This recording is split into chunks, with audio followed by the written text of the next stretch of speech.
Saudações, meus queridos, minhas queridas.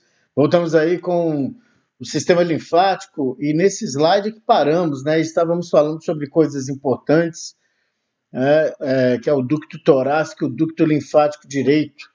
Rapidinho, voltando aqui, o ducto torácico tem 38 a 45 centímetros de comprimento, é o principal ducto coletor de linfa do corpo humano e ele se inicia numa dilatação na cavidade abdominal denominada cisterna do quilo. Aí chegamos aqui, falamos do ducto linfático direito, 1 a 2 centímetros de comprimento, bem pequenino, recebe a linfa dos troncos jugular direito, subclave direito e broncomediastinal direito. Então, o ducto linfático direito recebe linfa, tendo em vista o corpo humano, no lado superior do corpo, né? Lado direito da cabeça, lado direito do pescoço, lado direito do tórax, membro superior direito, ok? E ele chega, né? Ele drena para o sangue venoso, assim como o ducto torácico, na junção das veias subclávia e jugular interna, só que direitas.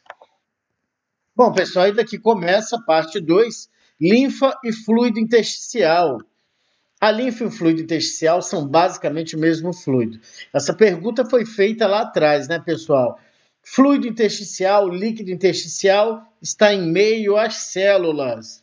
Linfa está no interior dos capilares, vasos linfáticos. Essa é a grande diferença. E aí, por fim, finalmente, os vasos linfáticos drenam a linfa para os dois canais principais já ditos aqui, ducto torácico e ducto linfático direito. Observem, né, pessoal? Tudo começou nos capilares linfáticos. Vocês sabem como esses capilares linfáticos captaram o líquido intersticial, né? E agora em seu interior, linfa. Juntaram-se, convergiram e formaram vasos linfáticos, formaram troncos linfáticos, até desembocarem nos dois ductos principais. Lembrando que, durante o trajeto desses vasos linfáticos diversos no corpo humano, você tem lá aglomerados em lugares estratégicos de quê? Linfonodos. Linfonodos. Então, a sequência do fluxo do líquido, eu acabei falando aqui, né? Vamos lá. Capilares sanguíneos, extravasou o líquido, caiu nos espaços intersticiais, os capilares linfáticos captaram, convergiram e formaram vasos linfáticos, ductos linfáticos, justamente desembocando na junção das veias subclávias e jugulares internas. Aqui a gente poderia colocar, depois de vasos linfáticos, os troncos linfáticos, né? Mas tudo bem. Pessoal, as mesmas duas bombas que auxiliam o retorno do sangue venoso para o coração mantêm o fluxo da linfa. Lá atrás eu lhes perguntei, existe um órgão bombeador, propulsionador de linfa, assim como existe no sistema cardiovascular o coração? Então, existe a bomba músculo-esquelética, meus amigos, fazendo aí a ação de ordenha. Então, imagine os músculos estriados esqueléticos se contraindo e os finos, de paredes finas, vasos linfáticos, né, em meio aos músculos estriados esqueléticos, sendo bombeados, né? Então, a ação deles, dos músculos, comprime os vasos linfáticos e propulsiona, força a linfa em direção à junção das veias subclávias e jugulares internas. Além do músculo estriado esquelético e sua ação de bombeamento, tem a bomba respiratória, pessoal. O fluxo de linfa também é mantido pelas alterações de pressão que ocorrem durante a inspiração, né? A linfa flui da região abdominal para a região torácica. Por conta de quê? Diferenças de pressão. Quando eu inspiro, o que ocorre, pessoal? Meu diafragma desce, aumenta a pressão intraabdominal, diminui a pressão intratorácica. O ar consegue entrar nos meus pulmões. Ao expirar, o diafragma sobe, aumentando a pressão intratorácica, diminuindo a pressão intraabdominal. Então vejam que essa mecânica ventilatória produz diferenças de pressões, entre as cavidades abdominal e torácica, e isso movimenta a linfa. Entendido, galera? Tecidos e órgãos linfáticos. Meus amigos, com base em suas funções, então temos aí o critério funções, órgãos e tecidos amplamente distribuídos pelo corpo classificam-se assim. Então vocês veem aí que é uma categorização, uma classificação dos tecidos e órgãos linfáticos sob o critério de quê? Função. Vejamos. Órgãos linfáticos primários são os locais nos quais as células-tronco dividem-se e tornam-se imunocompetentes. São órgãos linfáticos primários a medula óssea vermelha e o timo, ok? É onde há a divisão, as células-tronco, e elas aí se tornam imunocompetentes. Células-tronco pluripotentes na medula óssea vermelha dão origem a células B imunocompetentes maduras e também as células pré-T. As células pré-T, por sua vez, migram para o timo e tornam-se células T imunocompetentes. Né? Diz-se que o timo tem lá uma constituição de células epiteliais que secreta timosina, timopoietina e timulina. E estes influenciam nessas questões das células T.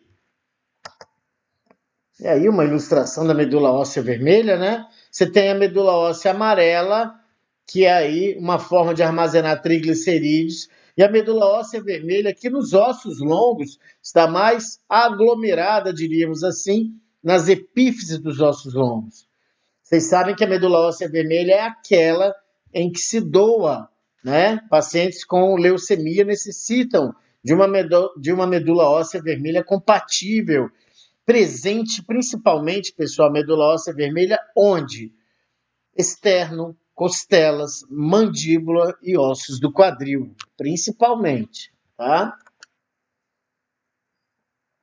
O timo, que o timo é? É um órgão com dois lobos, por isso é descrito, o timo é bilobado, porque ele tem dois lobos. Olha aqui, ó, já no adulto, você tem resquícios celulares do timo. Em grande parte, o órgão foi substituído por gordura. Diz-se que as crianças até 3, 4, 5 anos de idade possuem um timo visível e que depois o timo entra num processo aí de involução, mas ele não desaparece por completo. Os órgãos e tecidos linfáticos secundários são os locais nos quais ocorrem as respostas imunes, ok? Diferente dos primários. E aí cita-se linfonodos, baço e os nódulos linfáticos. Órgãos linfáticos primários, timo, medula óssea vermelha. Órgãos linfáticos secundários,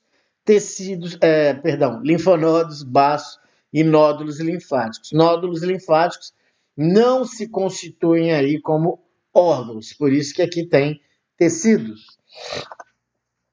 O timo, os linfonodos e o baço são considerados órgãos, pois cada um é circundado por uma cápsula de tecido conjuntivo.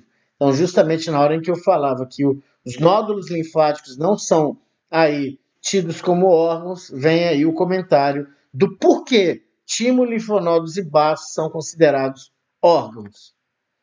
E aí temos o timo, né, pessoal? Um órgão muito peculiar, como disse, dois lobos, assim, ele é bilobado, localizado no mediastino, né, entre o externo, quase que não sai, e a artéria aorta. E aí a estrutura do timo, você tem cápsula, você tem septos que separam o timo em lóbulos, né? Você tem um córtex, né? Você tem a medula, que é o miolo em latim. É um órgão bem peculiar, né? O timo, no seu córtex, tem ali a sua composição por grandes quantidades de células T e de células dendríticas epiteliais, bem como macrófagos por ali espalhados. As células T imaturas migram da medula óssea vermelha para o córtex do timo, no qual proliferam-se e começam a amadurecer, ok? Pessoal, a medula do timo consiste em células T mais maduras. Falamos do córtex, né, que é uma área mais superficial, agora estamos falando da medula, o miolo do timo. Células T mais maduras, células epiteliais também, células dendríticas também, e macrófagos também amplamente espalhados. E os linfonodos, hein, pessoal? Aproximadamente 600 linfonodos em forma de favos de mel, né? Faviformes, localizam-se ao longo dos vasos linfáticos. Eu sempre coloco para os estudantes em geral que eu vou fazer, né, passar uns dias com a minha mãe no fim do ano e ela mora em Natal, no Rio Grande do Norte. Então eu pego a estrada daqui de Colatina, pego a BR até Natal, né? E aí a BR-101 daqui a Natal seria vasos linfáticos diversos. E eu estou lá passando, né? E as delegacias, né, os pontos lá de Polícia Rodoviária Federal seriam os linfonodos. Então, o que seria o certo? Que a cada linfonodo que estrategicamente está colocado numa BR-101, eu fosse parado e revistado, para que eu continuasse em paz na BR-101. É mais ou menos o que ocorre com os linfonodos. A linfa vai circulando e passando sucessivamente no interior de linfonodos, justamente para quê? Para ver se está tudo bem, né? Porque dentro dos linfonodos há células de defesa imunológica. Então é preciso revistar essa linfa, por quê? Em última análise, onde ela vai ser jogada? No sangue. Então não é qualquer coisa que pode retornar ao sangue, tem que ser monitorado. Encontram-se espalhados os linfonodos por todo o corpo, superficial e profundamente você encontra. E, em geral, ocorrem em grupos, como já lhes falei, a distribuição bastante estratégica na região poplítea, na região inguinal, nas cavidades torácica, abdominal e pélvica, nas axilas, na região das mamas, do externo, do pescoço, da região occipital, da face. O linfonodo mede cerca de 1,25 milímetros de comprimento. E, como o timo, são recobertos por uma cápsula de tecido conjuntivo denso, que se estende para dentro dos linfonodos. Interessante. Olha aí. Aí nós temos um esquemazinho bacaninha de linfonodo, né? Tá aí um linfonodo. O que nós estamos vendo aqui primeiro? Ó, vamos começar por aqui. A linfa entra no linfonodo pelos vasos linfáticos aferentes, meus amigos. Vasos linfáticos aferentes. Notem a direção das válvulas para o interior do linfonodo, justamente para que a linfa entre e não reflua. Perfeito? Então você vê aqui, né, a redezinha capilar unindo arteríola e vênula, tudo bonitinho. E a linfa sai do linfonodo por 2 vasos linfáticos eferentes, ok? A linfa flui por um linfonodo em uma única direção, tá vendo? Não pode ter refluxo. Entre pelos vasos entra, né? Ê, Luciano. Entra pelos vasos linfáticos aferentes e sai por 1 ou 2 vasos linfáticos eferentes, como dito. Os linfonodos, meus amigos, atuam como um tipo de filtro. É o que eu expliquei em relação à minha viagem daqui a Natal.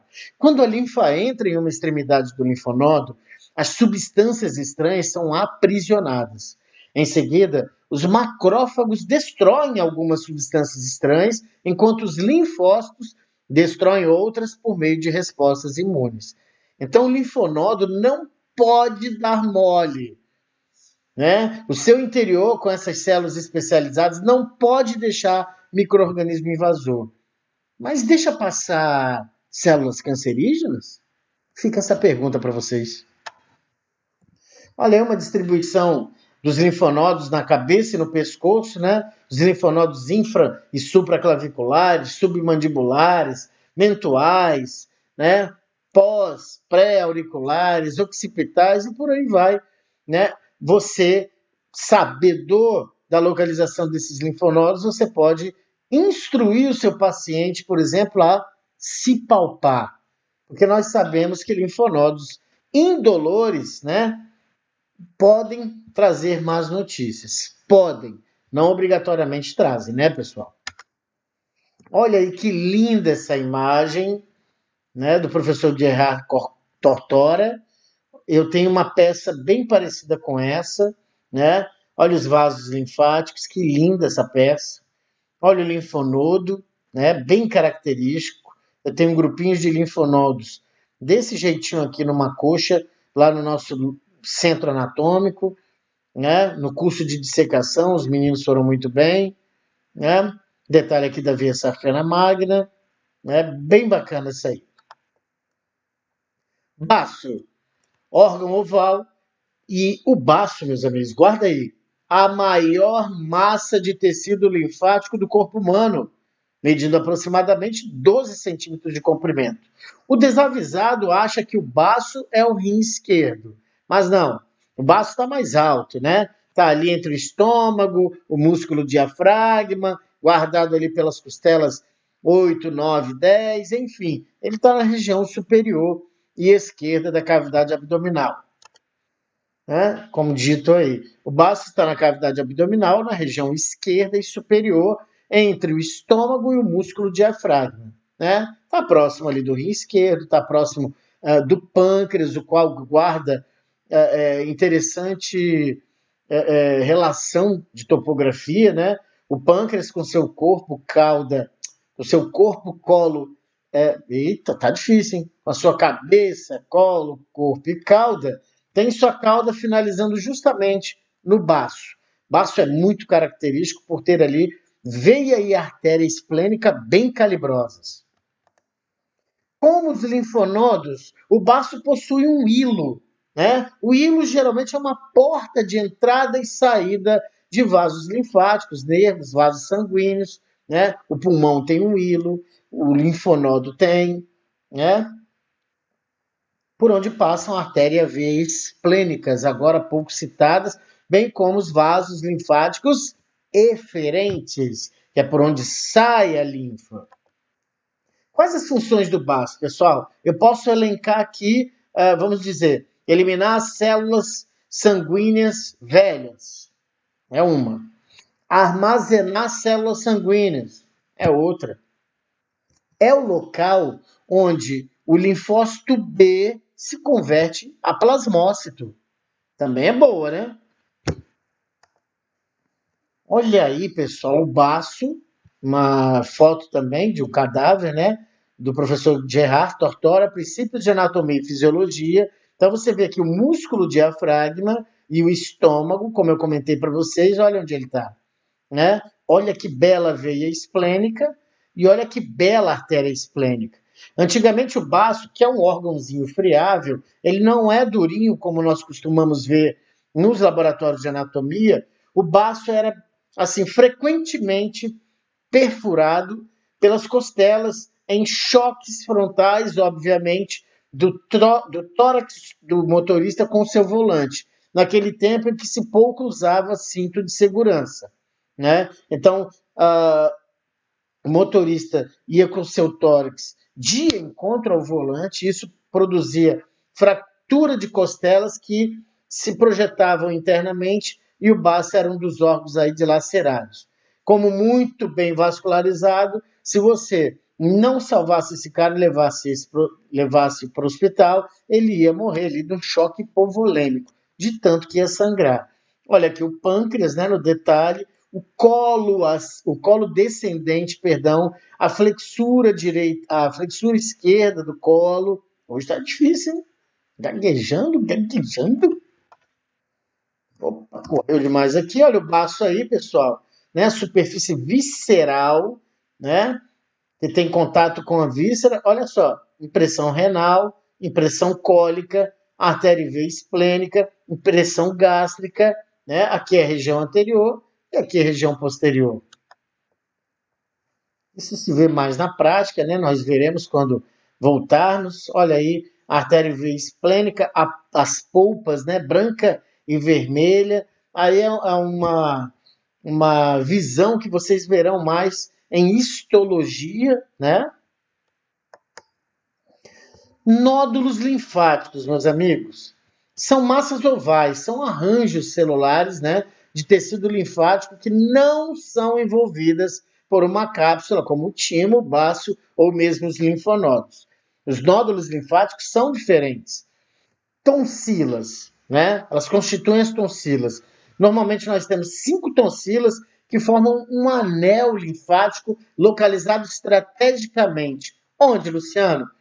Entre a cavidade nasal e a faringe, entre a cavidade oral e a faringe. Justamente porque onde nós mais costumamos, né, fazer os micro-organismos entrarem em nós. É, né? Uma forma grosseira de falar. Inalando ou digerindo. Então, entram pela boca, entram pelo nariz, essas tonsilas reagem. Estão estrategicamente localizadas aí como linhas de frente na defesa imunológica. Então, aqui de frente dá para ver o quê? A tonsila faríngea, as tonsilas palatinas e tonsila lingual, as tonsilas linguais que ficam aqui na raiz da língua. Nessa outra ilustração, onde você está fazendo uma inspeção com o paciente, destaca-se aqui palato duro, que não vemos, né? Imaginamos aqui, o palato mole, com uma projeção cônica e mediana, denominada úvula palatina. O palato mole, ele projeta-se lateralmente com 2 pregas, o arco palato glosso e o arco palato faríngeo, que costumam formar fossa tonsilar, onde temos as 2 tonsilas palatinas muito bem abrigadas. Não são amígdalas, meus amigos, são tonsilas palatinas.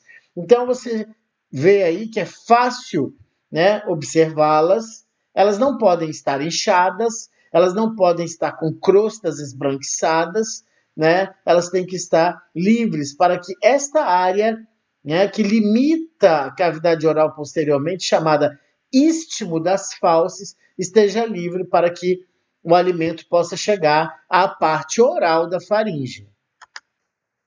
Aí uma outra fotinha com as tonsilas linguais, bonitinhas. A tonsila faríngea aqui sofreu uma secção no plano transverso ou horizontal, né? Aí as papilas circunvaladas, enfim, a estrutura aí, né? Como disse, essas tonsilas estão muito bem colocadas para evitar que fiquemos doentes por conta da invasão de micro-organismos invasores. Invasão de micro-organismos invasores é lindo, né? Hoje está complicado. Olha aí, galera. Corte mediano, né? Da cabeça e do pescoço. Você tem aí a tonsila faríngea. Olha só onde ela está. Bora descrever? Teto, parte superior e posterior da parte nasal da faringe. Porque faringe é o que, galera? Parte nasal, parte oral e parte laríngea da faringe. Nada de nasofaringe, orofaringe, laringofaringe. Ok? Então tá aqui a tonsila faríngea, né? Muito interessante, a tonsila lingual aqui, bem na raiz da língua. Quando a tonsila faríngea, pessoal, cresce, de tanto reagir, pode ser que ela cresça e não evolua. Então, dessa forma, ela ocupa um espaço interessante aqui, que é justamente passagem de ar. E aí o otorrinolaringologista se vê na possibilidade de extirpar essa tonsila faríngea. Nessa vista aqui anterior, você vê a tonsila faríngea, né? As tonsilas palatinas e a tonsila lingual. Tudo isso fácil de observar. Meus amigos, um forte abraço, tá? Quaisquer dúvidas, eu estou à disposição. Este foi o sistema linfático, de uma forma geral. Podemos conhecer aí as estruturas, né? Claro que uma lida adicional é sempre muito bem-vinda, né? E aguardo qualquer eventual dúvida. Forte abraço, fiquem com Deus.